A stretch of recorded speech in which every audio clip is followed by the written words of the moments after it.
اللہ نے پوری کائنات اپنی حبیب کے لیے پیدا کیا ہے۔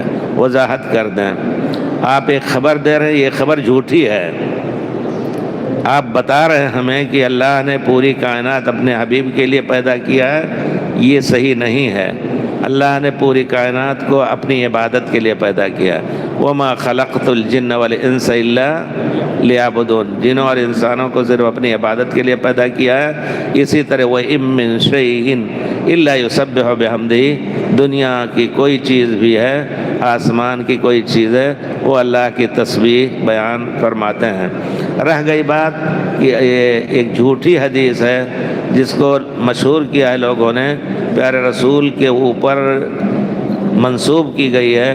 پیارے رسول نے فرمایا جو یہ سمجھے، یہ جانتا ہو کہ یہ جھوٹی روایت ہے اور میری طرف منسوب کر کے بیان کرے تو جہنم اس کا ٹھکانہ ہے۔ اس وجہ سے ہمیں اگر یہ معلوم ہو جائے کہ یہ جھوٹی روایت ہے تو اس کا بیان کرنا صحیح نہیں، اللہ یہ کہ آپ کہہ دیں یہ جھوٹی روایت ہے۔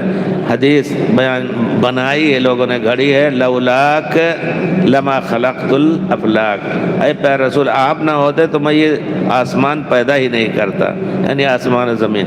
یہ آپ نے اس کا ترجمہ کیا ہے۔ اللہ تعالیٰ نے انسان کو پیدا کیا ہے اور انسان کی ہدایت کے لیے انبیاء اور رسول کو بھیجا، اور سب سے افضل نبی آپ کی افضل امت الحمدللہ پیارے رسول کو آپ کی امت میں بھیجا۔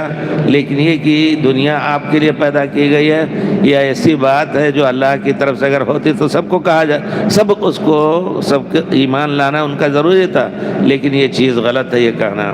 اللہ نے کسی اور مقصد کے لیے تمام دنیا کو پیدا کیا ہے۔